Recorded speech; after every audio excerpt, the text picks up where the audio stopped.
You're listening to Crazy Shit in Real Estate. You'll be amazed at all these wild but true situations that others have found themselves in. Because on this show, you'll hear uncensored, unbelievable stories from the world of real estate. I'm Leigh Brown. Let's dive right in. Before you get the rest of the story, I'd love to share a quick message from today's sponsor. Hey y'all, just going to take a quick break from this conversation to let you know about the sponsor of today's episode. That sponsor is, well, frankly, it's me. It's Leigh Brown University.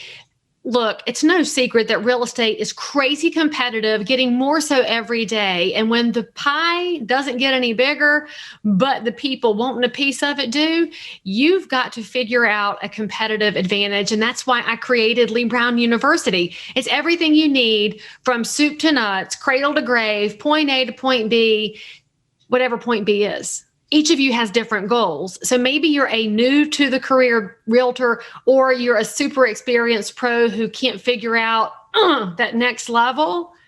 There's something in my course that's going to help you break through. It's designed for you before I even met you. So enroll in Leigh Brown University today. You go to www.leighbrownu.com. and I'll see you there. Now, back to this amazing content. Hello, friends. I'm Leigh Brown, and you are here with Crazy Shit in Real Estate, where we love to tell stories.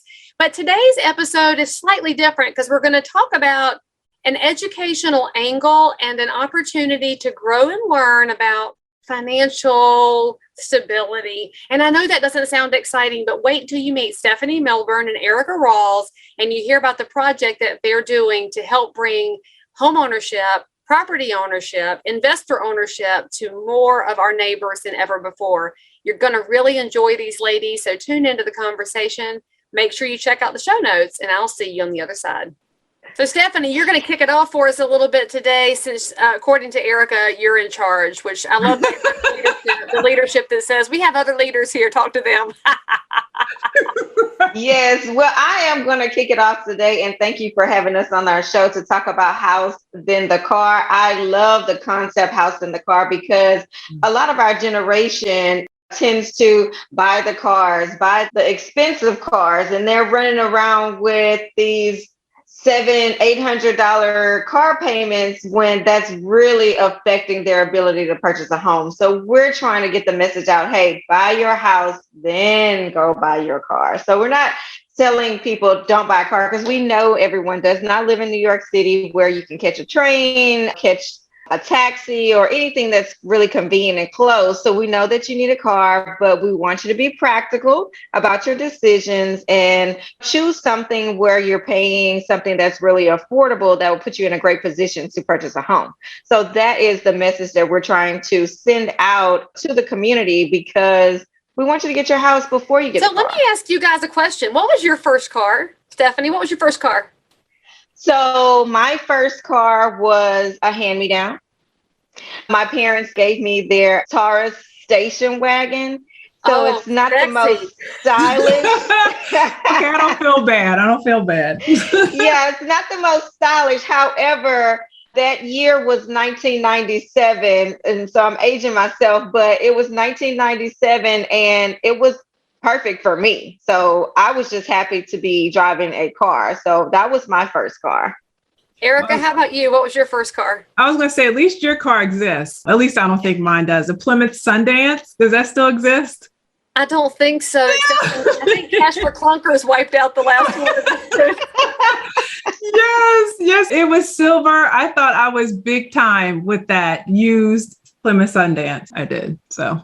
Well, I'll tell you, mine was a 1982 Honda Civic wagon, and it didn't have air conditioning, but the heat worked all the time, and the seats were coming up, but it was an $800 car because that was the money that we had available. We didn't have a lot of extra, but my parents didn't believe in great amounts of debt except for mortgages, because I grew up as a child of a realtor. So I was lucky that I had a parent telling me all the time, you got to plan for this, you got to plan for this, and you don't go underwater, because his income looked like this, like every other realtor. We had good years as a family, and then we had the years where we ate our favorite supper was called hot dogs and eggs, which was a hot dog cut up into some scrambled eggs, because that didn't cost but nothing. But I was trained in that space. And so the reason I ask y'all that question, I mean, look how much love we still have for our own little sad first car. So we were grateful for it. What do you think has caused the shift between our little heartfelt memories of our cars to the young people of today? We know we're mainly talking to millennials and Generation Z when we're talking about getting your financial priorities in line and getting your house in order. Why do you think they are so focused on that high car payment, and the different financial priorities are backwards than how you and I grew up? 2 words. Well, I definitely think that social media plays a huge role in the 2 words, Erica. Yes, exactly the 2 words. Yes. But you know, social media is just. Do you think you get more likes with your Ford Taurus wagon and more comments than you would with some shiny brand new car, though? You don't think so? I mean, I would make a comment. Not at all. But I'm middle-aged. I guess I would definitely get the comments. I don't know about the likes, but for sure, hey, I'm going to get the comments. That's most definitely the comments. But I mean, it's a show. It's about a show. So social media is a huge proponent of that whole I'm going to show. And really and truly, we don't know the real behind these photos. We don't know if someone really has this car. We don't know if someone's really on vacation. I have seen photos where people, and you mentioned hot dogs. I saw just the most recent one. Someone put 2 hot dogs together and it made it look like some legs. And it was like a picture showing out of the windows. They were making it look like they were on a beach. And oh, that's the kind of thing you can't unsee. But speaking of the photos, I know it happens in Miami all the time that some people get the Lamborghinis and they even charge you some money to stand there and have your picture made with it, which frankly, you could still buy a house if you would just take a picture with a car instead of buying it. And you guys have been working in this space for, I guess, 2 years now, because the idea for this House Then the Car campaign, if I'm remembering correctly, launched in the fall of 2019. Mm-hmm. So as you've worked on your messaging and you've been putting the concept out there to your realtor public, because you want your realtor public to be able to explain to all the lives they touch, plus the public to understand their realtor should be, or the realtors too. So when we're speaking to the larger audience here, could be talking to them about 3 years from now, 5 years from now. What are we planning for? So what to you has been the biggest aha moment in both sides? Because I think we're talking about the professional side and also the public side. Have you had any surprises in your messaging? Surprises in our messaging. I think we were consistent with our messaging. I believe the way people are receiving it was the biggest surprise to me, because our initial focus was millennials. That was our initial focus. However, as the program actually progressed, we noticed that it wasn't just the millennials that needed to understand conceptually what's the best way to purchase a home and how to be financially ready to purchase a home, and why it's important to purchase a home before a car to set you up foundationally. That was the biggest aha for me. Like, we're finding out that 70-year-olds was 2 weeks ago, the creator of this, Donnell Williams, he was on, what was it, Sirius XM, Stephanie, wasn't it? A Sirius XM show. There was a 70-year-old woman that actually DM'd us during the show saying how valuable this information was to her. 70 years old, yes. So I believe that our messaging has not changed, it's actually amplified. However, the reach that we're actually seeing is not just focused on, the idea was to focus on millennials, but it seems like it's spreading across more generations, a wider generation. All right, so that's wild. I think we would all assume that a 70-year-old at some point in life would have, I guess by osmosis, absorbed this information. So when you got that message, I mean, I got goosebumps when you're talking. Right? It means it's a Holy Ghost moment. So when the Holy Ghost showed up in the DMs with this 70-year-old lady who had her light bulb come on, what was your response to her besides, we'll be glad to help you, we're delighted to be your resource, but how do you respond? It's so different, right? That's baby boomer. I mean, obviously we're Generation X, the forgotten generation in the middle, but that's a massive generational reach.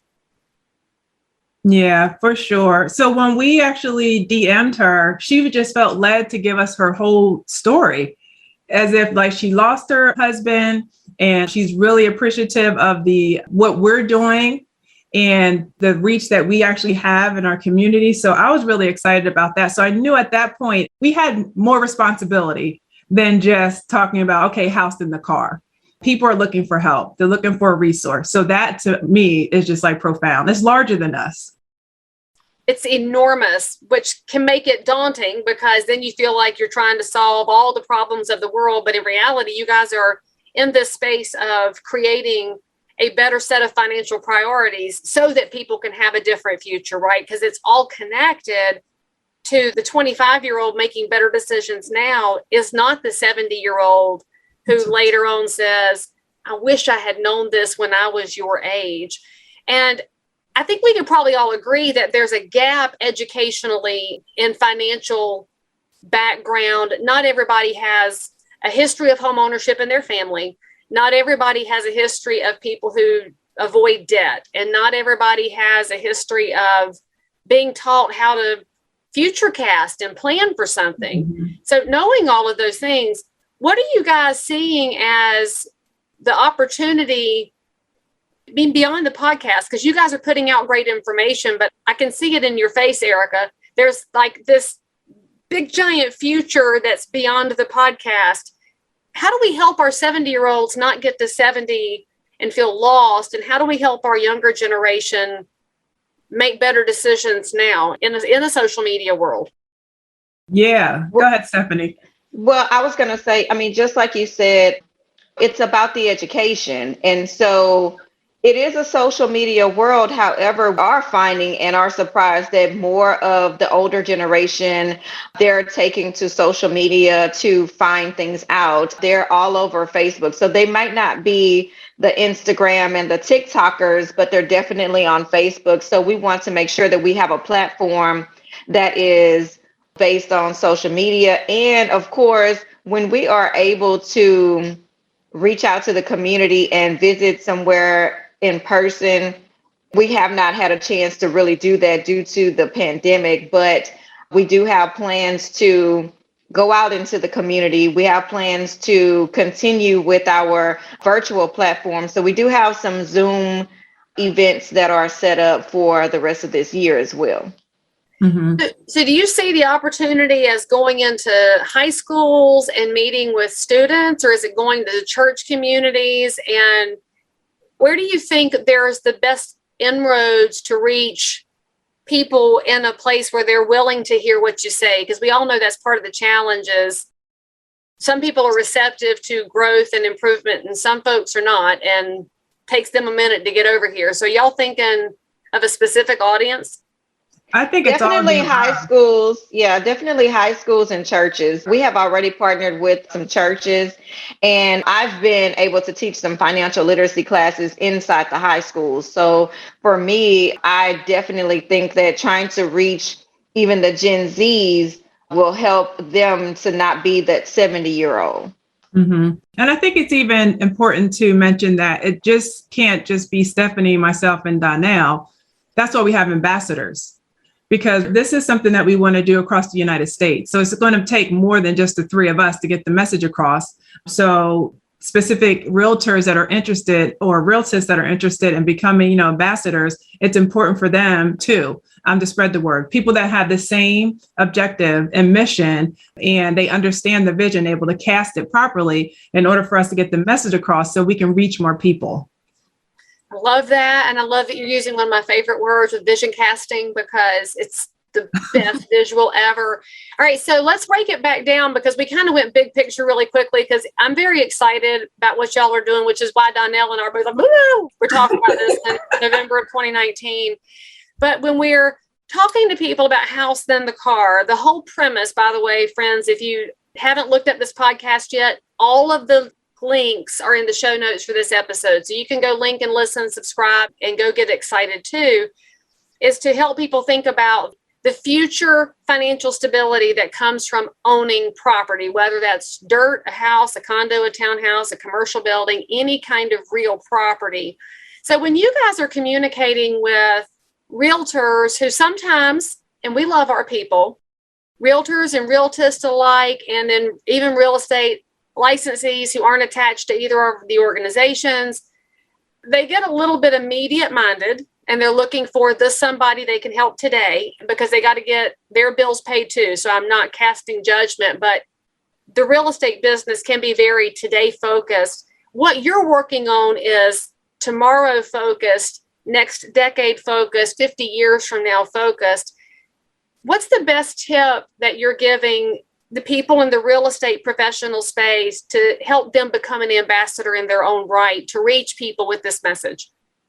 I would say for us, we are not only just focused on the future, but our resources for today can be found at housedinthecar.com. So on our page, we do have resources such as the FICO score estimator. Those things people can enter their scenarios to find out what is the best credit score that will help them to obtain a house. We also have our budgeting tools. We have an interactive budget. So of course, you need to know how much money that you need to have. And so this can help you today with your budget. We also have our down payment resource. So people that are looking for a home right now, even consumers can go online and they can search for down payment. They can type in an address and it will give you all the down payment of programs that are attached to that address or a specific area in town. So these are things that we do have available for those who want to do things today. So ambassadors, there's so many resources available that we have. Also, people that are interested in becoming real estate agents, we do have a link to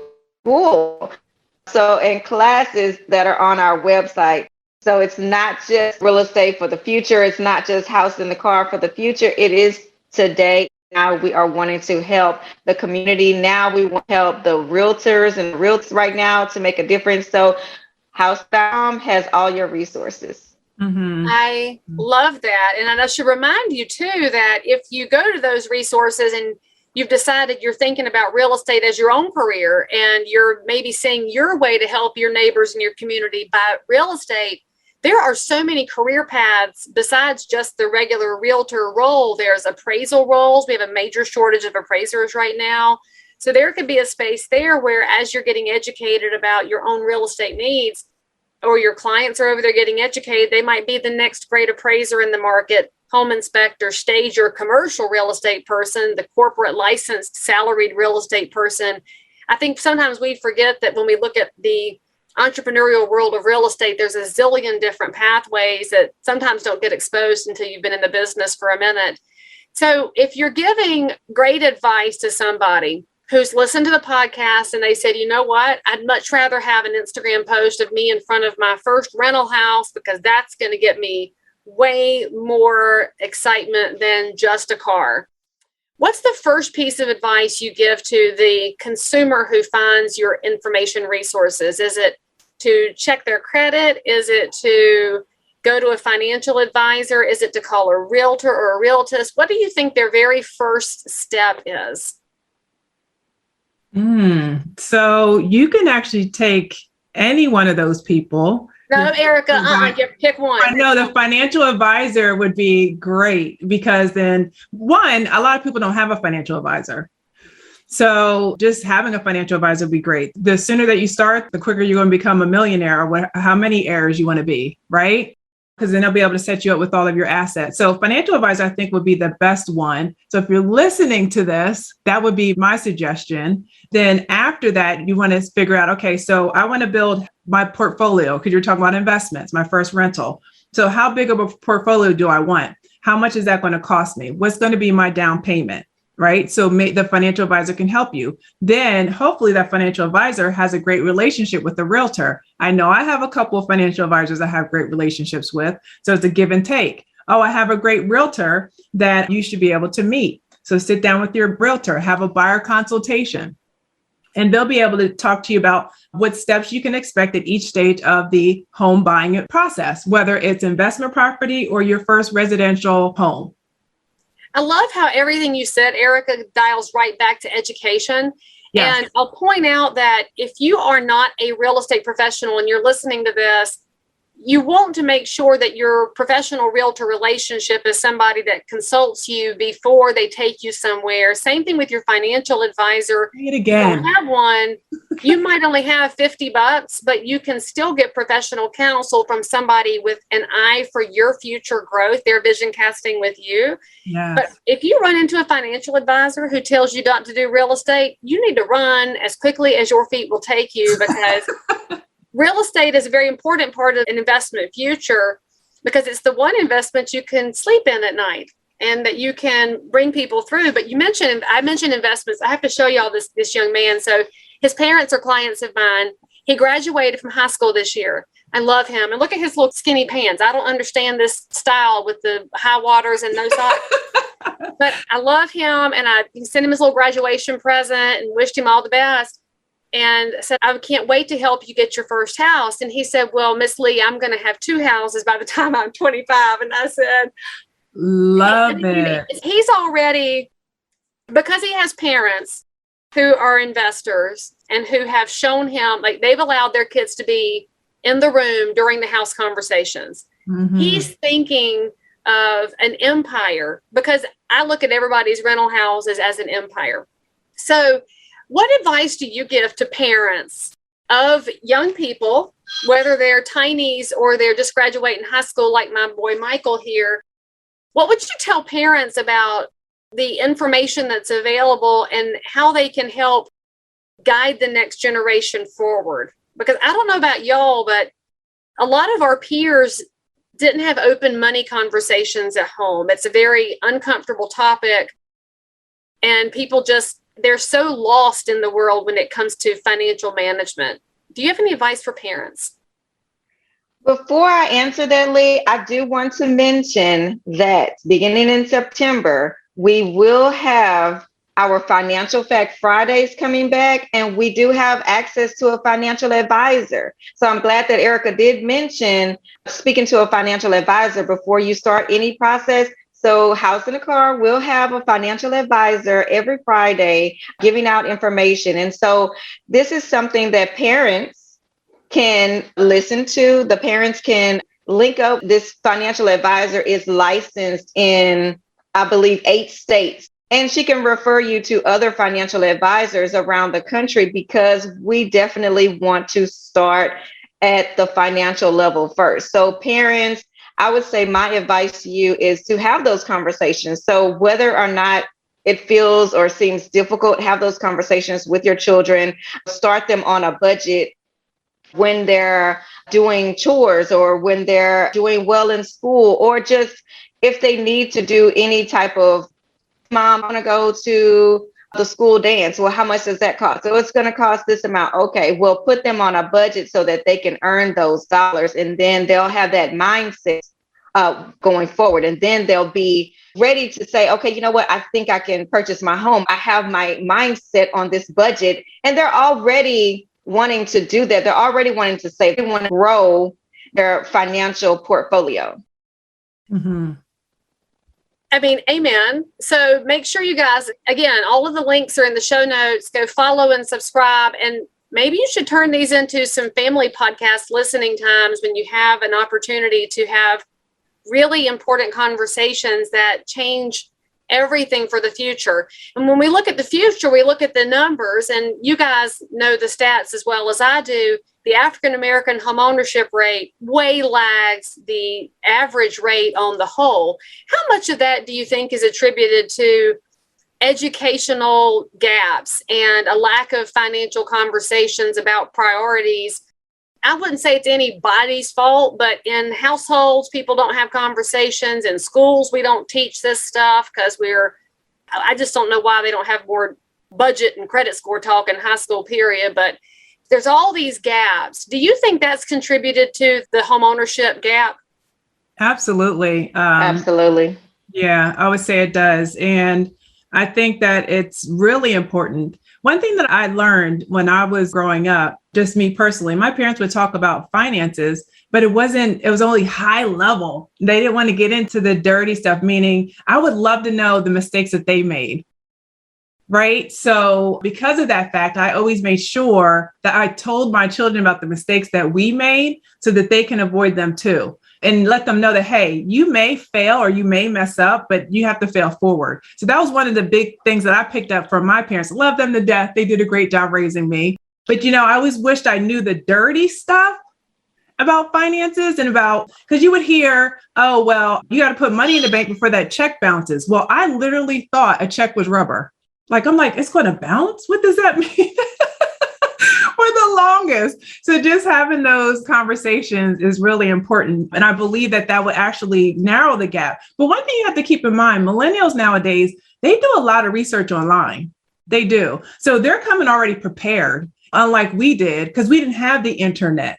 Or did I just age myself? Maybe y'all. It's okay, baby. I mean, we're just medium. We're medium.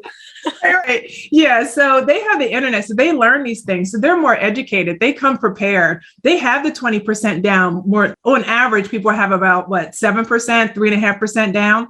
But more times than not, you're seeing this educated age group where they know more about finances than I did when I was their same age. Buying a house at 22, I was not prepared to buy a house at 22. Was not at all. Wasn't even thinking about it. So I do think education is going to narrow the homeownership gap. However, I think that we're seeing changes already occurring. I really do. So you mentioned, and before I let Stephanie answer that question too, because I got to jump on something else, the fastest growing segment of home buyers in any demographic breakdown that you look at is single women. Yes. So when you were 22, were you married yet? No. So do you think that's why it wasn't, if you weren't talked to about it, did you think that was the house belonged to the version of Erica that's found a husband and is then married? Yes, that is a great point. I never thought of it that way. And now you have these young women that are like, I don't need a man. I know you need a good one, friends. When you find the right one, right. Make them a part of your life. Marriage is good. Erica's just saying, don't make foolish decisions. That's what she was trying to say to all the young people. That's what they say to me. Yeah, well, I don't need a man. I make my own money. It's like, oh Lord, okay, that's fine. I got 2 of those in my house, so. And we love them very much. We do love them. We do love them. So yeah, see, now you made me forget the question. And we were talking about, and you know what, Leigh, to your point, I was 24 when I bought my first house, and I actually was married at that time. So, and I had just seen my parents purchase their first home, maybe I would say probably just 10 years before that. And so it was already in my head that I wanted to purchase a house. However, I did not want to be as old as my parents. Not to say that they were very old at that time. For average age for first-time home buyers, they were in their mid to late 40s. However, me buying my first home at 24, I really felt accomplished. But at the same time, I was married at that time. It's just interesting how, if you look at things decade over decade, how things move and shift. But I think everything goes back to the educational piece, and it goes back to also what you see growing up. And so, Erica, you saw the big picture, but you wish you'd known the nitty gritty. And frankly, you ought to sweet talk your mom and daddy into doing a podcast episode about the things that they learned along the way that you wish you'd learned from them. That could be a fascinating educational piece. If mom and daddy will say yes, and I'll mail them some pound cake if they'll do that. And because I like to bribe people with food, because food is my love language personally. And then Stephanie, you're talking about, you were a young teenager when you saw your parents get their piece of the American dream, which inspired in you, oh heck yes, I'm going to do this. And like every other teenager, you said, I can do it sooner, faster, and better because I'm smart, because young people do that. But your experience came on the heels of what you saw and what you were exposed to. And I'm so grateful to y'all for putting together a program like House in the Car and all of the different pieces that are coming into place so that you can show the way to people who aren't living in your houses and who don't get to know you on a daily basis.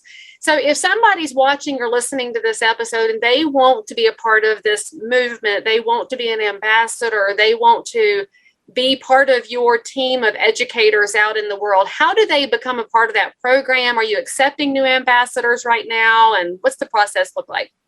Absolutely. We are accepting new ambassadors. We welcome you with open arms. We want you to be a part of this movement. You can email us at info@houseinthecar.com. We will be to share with you the program details. We do have an ambassador training that will give you full details. So we don't want you to go out there without all the information. We want you to be well equipped. So you can reach us again at info@houseinthecar.com. All right. So what about somebody who's a regular practicing agent and they don't want to be an ambassador, but they'd love to have all of the training that's provided to ambassadors? Can they participate in that training as well so they can do a better job with their clients? Is that something y'all are open to? We are open to that as well. They can definitely reach us at the same email address. We are open. Our resources are available to all realtors, and even the consumers. So our resources are available. So we want to make a difference and impact the community, not just for ambassadors. So it's open to everyone. All right, ladies, any final thoughts you want to give to all of the people who have landed on this podcast in whatever way they landed here? Yeah, I like to give hope. Buying a home is one of the greatest investments that you could ever make in your lifetime. And I know there's a lot of obstacles that you feel as though you have to overcome in order to obtain homeownership. But I'm here to tell you, it's not as hard as it seems. As long as you align yourself with the right people, the right team of people. So yeah, that's what I want to leave the audience with. You get to salute the duck because you're talking about what the ultimate dream is in America, which is property ownership. Yes. And you're talking about hope. And friends, that's when we salute the duck, because Erica is right there in the space that makes people, they feel different, they live differently when they get their little corner of something. And it doesn't have to be a bazillion-dollar house, right? It's just what's theirs. It's the same way we all feel about that moment of accomplishment. It's a big deal. And I love that. I mean, you brought it back to hope. Okay, Stephanie, you got to stop that. Good luck. Okay. Well, for me, I just want to inspire everyone to educate, empower, and mobilize the community, especially the African-American community, so that we can increase the African-American home ownership rate. So we have lagged behind other ethnicities for years, and we want to bridge that gap. So that is why we are focused on House Then the Car. And you can reach us at housethenthecar.com. All of our resources are available to you so that we can empower, educate, and mobilize our community. And that's also a salute the duck moment, because which ones of our neighbors should have the dream of ownership? All of them. And who does this country belong to? All of us. And so that's the whole point here, is that working together with education and with outreach and with each other, we can do really big things. So thank you, ladies, so much for the work that you're doing and for being a resource, for persevering through bad internet, and also for the energy that you bring to the space. It's wonderful. It's appreciated. And all of y'all who are listening and watching, you need to connect, because there's great things that happen in this country, and a lot of it goes right back to property ownership. So go be a part of somebody else's dream, because this is bigger than all of us, and I'm grateful for that. Thank you, Leigh. Yeah, thank you so much, Leigh. Great time. All right, go give us 5 stars, give us a review, click all of the links in the show notes, and we'll see you next time. As always, I'm so super thrilled that you joined in for more crazy shit. And if you're a realtor, investor, inspector, lender, or just a regular human being who happens to have an unbelievable story that you need to tell the world about, or frankly, you just need to one-up the story you just heard, then make sure to DM me on Instagram at Leigh Thomas Brown, or tweet me at Leigh Brown, or frankly, any social network where you hang out. I'm there. And if you had some fun, then you totally want to subscribe so you don't miss out on any future episodes.